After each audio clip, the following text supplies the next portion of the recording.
देश में इस वक्त में किस तरह की राजनीति हो रही है, मुझे लगता है ये किसी को बताने की आवश्यकता नहीं है। हर कोई वाकिफ है कि आज की राजनीति कितनी जहरीली, कितनी नफरती हो चुकी है। और राजनीति में आपस में जो बीच का सौहार्द होता था वो भी खत्म हो गया है। और राजनेताओं को लेकर के अब एक परसेप्शन बन गया है कि नेता मतलब झूठा आदमी, नेता मतलब ये काम नहीं करेगा, नेता मतलब ये सिर्फ फोटो खिंचवाने के लिए आया है। लेकिन इस बीच में एक बड़ी खबर निकल करके सामने आई है।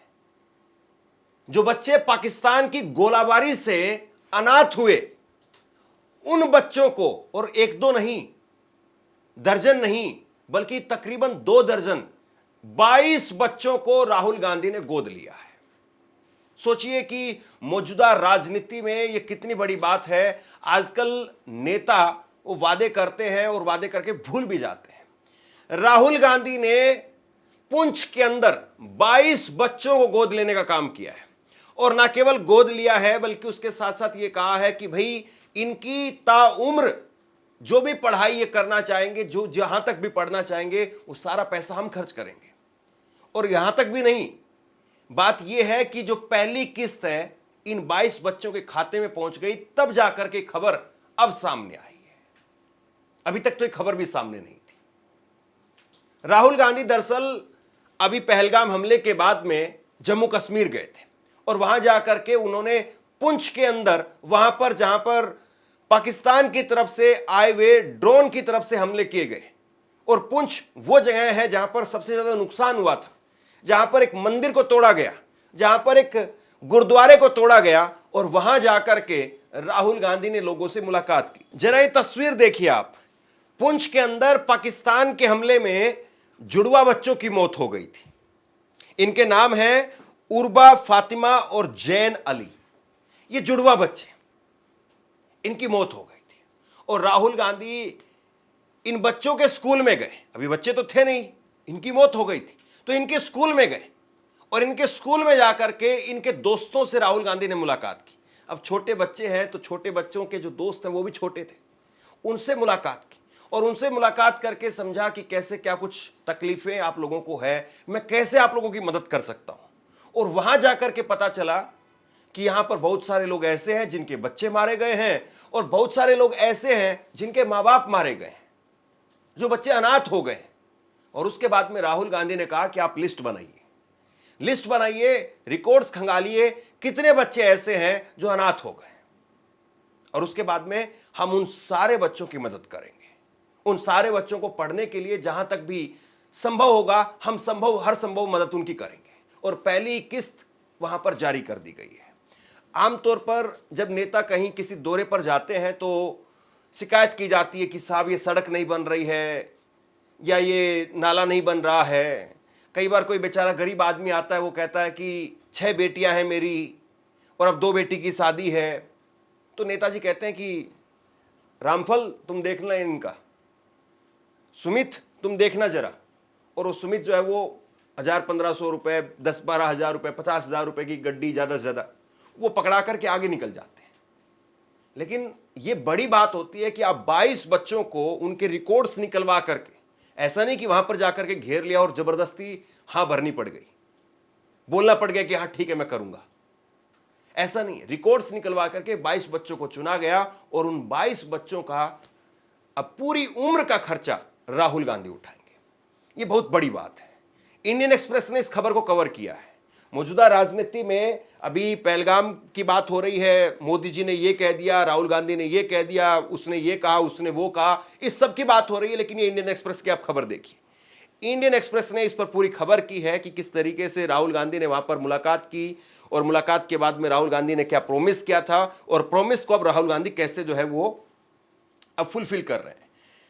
तो ये राजनीति में एक तरीके से बहुत अच्छी बात है कि आप इस तरीके से अडॉप्ट करें। हालांकि मुझे अडॉप्ट करने के नाम पर एक प्रधानमंत्री नरेंद्र मोदी की स्कीम याद आती है। उन्होंने कहा था कि हम गांव गोद लेंगे। अब वो गांव कितने गोद लिए गए, कितने गांव गोदी से उतर करके आप दौड़ रहे हैं, कितने गांव स्मार्ट सिटी में तब्दील हो गए हैं, और कितने गांव ऐसे हैं जिनका कुछ हो ही नहीं पाया है। तो मोदी जी ने भी कहा था कि हम गांव गोद लेंगे। गांव गोद लेने वाली जो स्कीम है, आप लोग बताइए कि आपके आसपास में कितने गांव जो है वो आप देख रहे हैं जो किसी सांसद ने गोद लिया। मोदी जी ने कहा था कि हर सांसद गांव गोद लेगा और वो गांव गोद लेने के बाद में एक सर्टेन पीरियड के बाद में उनको छोड़ देंगे, फिर दूसरे गांव गोद लेंगे। ऐसा नहीं कि कोई एक बार सांसद बन गया बस उसको एक ही गांव गोद लेकर के उसी को डेवलप करना है। तो सरकार, सत्ता, ताकत, रुपए, पैसा सब कुछ होने के बावजूद मोदी जी कितना कर पा रहे हैं और विपक्ष में होने के बाद में राहुल गांधी कितना कर पा रहे हैं। अभी अभी कुछ दिन पहले मैंने आपको खबर दिखाई थी कि कैसे दशरथ मांझी, उनके घर पर राहुल गांधी जब पहुंचे थे, तस्वीर देखिए आप, दशरथ मांझी के घर पर राहुल गांधी पहुंचे थे और वहां पर दशरथ मांझी के घर पर जब उनका घर देखा, बिल्कुल टूटा फूटा घर है, बिल्कुल मिट्टी का मकान है, झोपड़ी है, तो राहुल गांधी वहां पर बिना कोई प्रॉमिस किए हुए आ गए। और उसके बाद में कुछ दिनों बाद में ही कॉन्ट्रैक्टर वहां पर जाते हैं, वहां पर जायजा लेते हैं, इंजीनियर्स जाते हैं, तहकीकात करते हैं कितना बड़ा जो है ये जगह है, यहां पर कितना बड़ा मकान बन सकता है।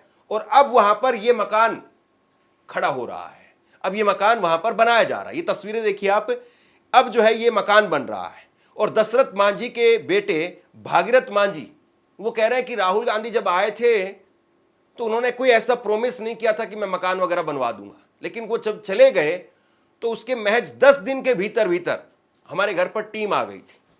छापा मारने वाली टीम नहीं, वो चेक करने वाली टीम, इंजीनियर्स की टीम, कॉन्ट्रैक्टर की टीम, ठेकेदारों की टीम।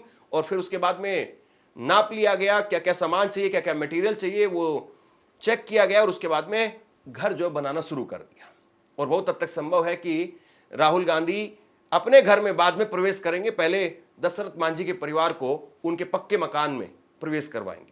वहां पर भी 4 कमरे का एक किचन है, बेडरूम है, बड़ा एक हॉल है, 4 कमरे हैं और पूरी बाउंड्री वॉल, सब कुछ मिला करके जो है एक बढ़िया शानदार घर, जिसको आप गांव में कोठी भी कह सकते हैं, वो राहुल गांधी तैयार करवा रहे बिहार के अंदर। तो राहुल गांधी के ऐसे बहुत सारे किस्से हैं। हाल में ही राहुल गांधी रायबरेली गए थे। रायबरेली गए तो वहां पर एक छोटी सी दुकान देखी, वहीं पर राहुल गांधी ने अपनी दाढ़ी बनवाई, बाल कटवाए। और उसके बाद में राहुल गांधी ने, जरा तस्वीर देखिए पहले, राहुल गांधी जो है वो मिथुन नाम के इस नाई से अपनी दाढ़ी और बाल वो कटिंग करवा रहे थे।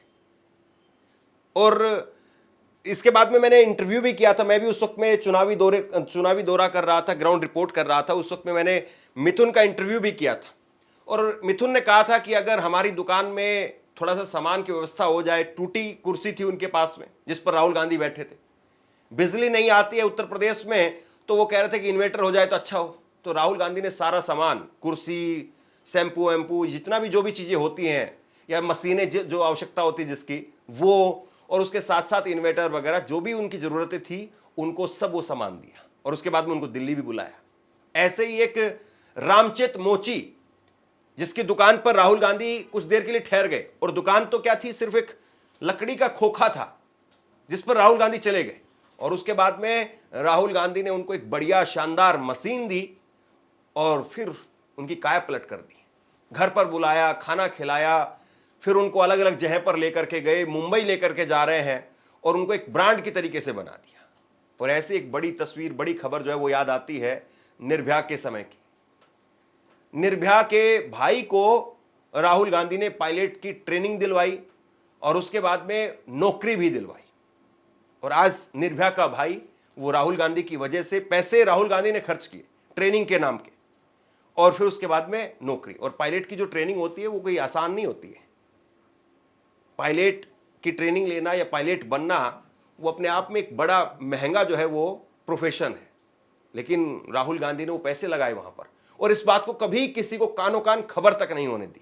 इस बात की कई सालों के बाद में निर्भया की मां ने ही जो है उजागर किया। और ये बात भी सही है कि कांग्रेस पार्टी की सरकार गई दिल्ली के अंदर, निर्भया के केस के बाद में जिस तरीके का लोगों में गुस्सा था, वो एक बहुत बड़ी वजह है।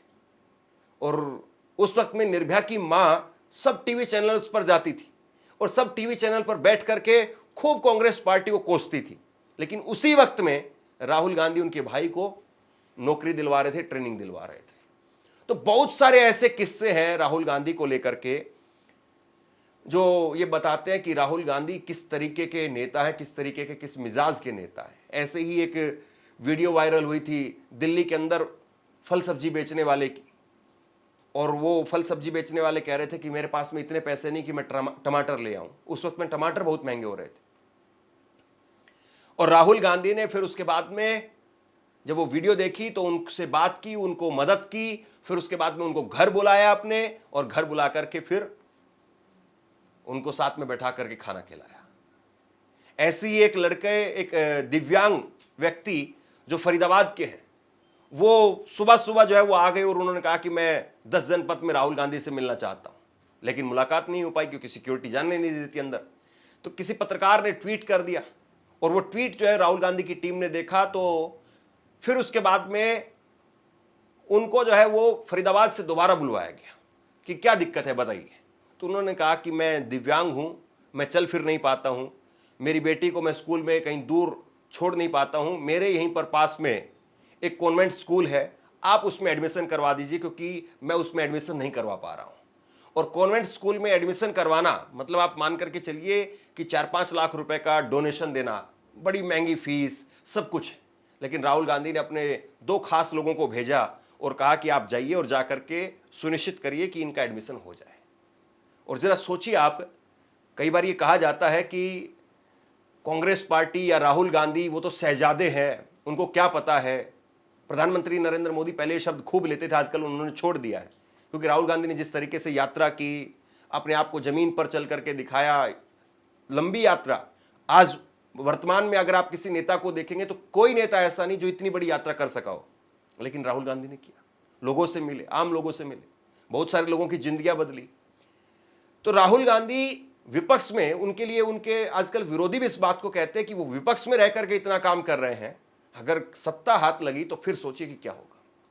तो बहरहाल एक बड़ी खबर निकल करके सामने आई है, 22 बच्चों को राहुल गांधी ने गोद लिया है, उम्र भर का उनका खर्चा राहुल गांधी उठा रहे हैं।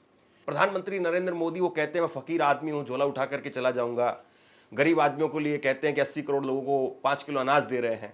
लेकिन मुझे लगता है कि एक कोई ना कोई एग्जाम्पल जरूर सेट करना चाहिए कि आप आखिरी व्यक्ति के लिए, पायदान पर खड़े हुए आखिरी व्यक्ति के लिए क्या कर रहे हैं।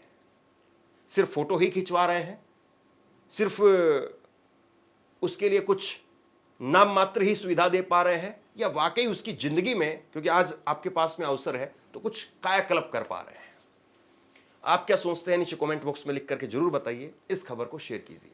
धन्यवाद।